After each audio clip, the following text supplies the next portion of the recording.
રાજુલામાં રામનવમીના તહેવાર પૂર્વે પોલીસનું સઘન ફૂટ પેટ્રોલિંગ. એએસપી જયવીર ગઢવીના નેતૃત્વમાં સુરક્ષા વ્યવસ્થાની સમીક્ષા. આગામી રામનવમીના પવિત્ર તહેવારને અનુલક્ષીને અમરેલી જિલ્લાના રાજુલા શહેરમાં કાયદો અને વ્યવસ્થાની સ્થિતિ ચુસ્ત જળવાઈ રહે તે હેતુથી પોલીસ દ્વારા સઘન ફૂટ પેટ્રોલિંગ કરવામાં આવ્યું હતું. શહેરમાં શાંતિ અને સલામતીનું વાતાવરણ જળવાય અને નાગરિકો નિર્ભયતાથી તહેવાર ઉજવી શકે તે માટે પોલીસ તંત્ર સજ્જ બન્યું છે.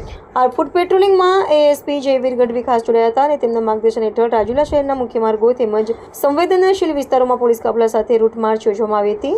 રામનવમીના તહેવાર દરમિયાન કોઈ અનિચ્છનીય બનાવ ન બને અને ટ્રાફિક તેમજ સુરક્ષા વ્યવસ્થા જળવાઈ રહે તે માટે પોલીસ અધિકારીઓએ જરૂરી સૂચનાઓ આપી હતી. આ કામગીરીમાં રાજુલાના પીઆઈ વિજય કોલાદ્રા, પીએસઆઈ સહિતના ઉચ્ચ પોલીસ અધિકારીઓ અને પોલીસ જવાનોનો મોટો કાફલો જોડાયો હતો.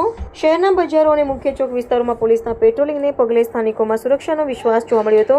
તહેવાર પૂર્વે જ પોલીસે સુરક્ષા વ્યવસ્થા મજબૂત કરી શહેરભરમાં ચાપતો બંદોબસ્ત ગોઠવી દીધો છે.